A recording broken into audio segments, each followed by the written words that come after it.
retrouver Valérie Lerouge. Il est à Bruxelles pour notre séquence Sans frontières. Bonjour Valérie. Alors vous nous proposez ce matin Bonjour Thierry. Belle idée de visite pour celles et ceux qui se rendraient à Bruxelles pour les vacances de la Toussaint ou plus tard. Il faut aller voir une exposition. C'est l'exposition qu'il faut voir en ce moment. Elle est consacrée à l'un des peintres belges les plus célèbres. C'est René Magritte. Oui, René Magritte qui est mort il y a tout juste 50 ans et à cette occasion, la Belgique et Bruxelles en particulier se plient en quatre et multiplient les événements pour le peintre surréaliste. Alors il y a notamment cette exposition à l'Atomium. L'Atomium, vous savez, il est tout là-bas, on ne le voit pas encore tout à fait, c'est un peu trop nuageux ce matin. Évidemment, c'est un monument de Bruxelles et le deuxième monument, eh bien, c'est Magritte. Les deux se sont un petit peu jumelés pour l'occasion dans une exposition très sympa pour les enfants, notamment. Elle est ludique, elle permet de toucher du doigt le surréalisme. C'est pas évident à expliquer à des enfants. Et c'est une exposition sur Magritte sans aucune œuvre de Magritte. Vous allez comprendre pourquoi dans ce reportage avec Clément Martin et Adrien Chable.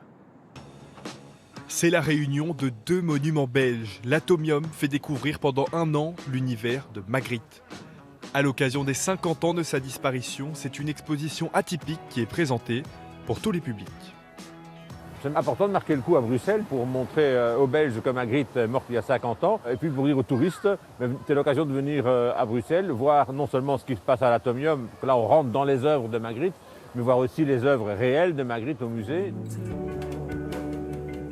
Ici, aucune œuvre de l'artiste, ce sont des créations originales, ludiques, directement inspirées des tableaux de Magritte. Donc quand on fait une visite guidée pour des enfants, on leur demande qu'est-ce qu'ils peignent.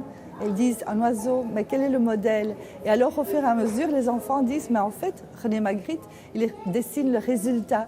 Il va plus loin que ce que l'œil voit. Et les plus jeunes sont ravis. Ils viennent en famille, avec des associations, pour s'initier au surréalisme. En fait, on ne sait pas si c'est vrai. En fait, on a l'impression que c'est en photo. Enfin, c'est vrai. En fait, c'est vraiment bizarre. C'est impressionnant. Voilà, c'est mystère. Presque tous les sens sont mis à contribution. Une ambiance sonore, des œuvres en 3 dimensions qui plongent le spectateur au centre de l'univers du peintre belge. Si on est devant la réponse imprévue, cette peinture se trouve au musée de Magritte ici à Bruxelles, mais ici nous l'avons transformée et d'ailleurs c'est un endroit qui est fort prisé pour prendre des photos. Pour s'asseoir sur les célèbres pommes chères à Magritte ou s'envoler dans les nuages, pas d'inquiétude, vous avez jusqu'en septembre prochain.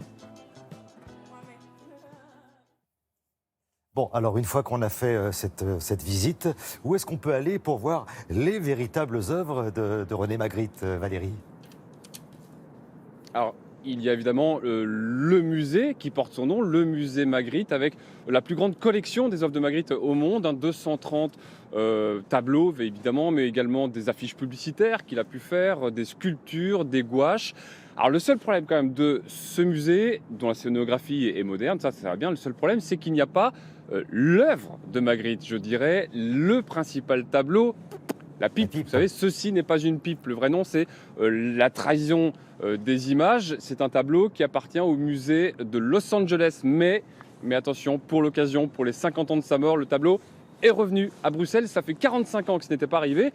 C'est donc l'occasion d'aller le voir et d'aller boire du Magritte, car il y a même une bière qui a été brassée à cette occasion. Quand je vous dis que c'est une année Magritte à tout point de vue ici à Bruxelles. Et voilà pourquoi il fallait en parler. Merci beaucoup Valérie. Passez une excellente journée à Bruxelles. À bientôt.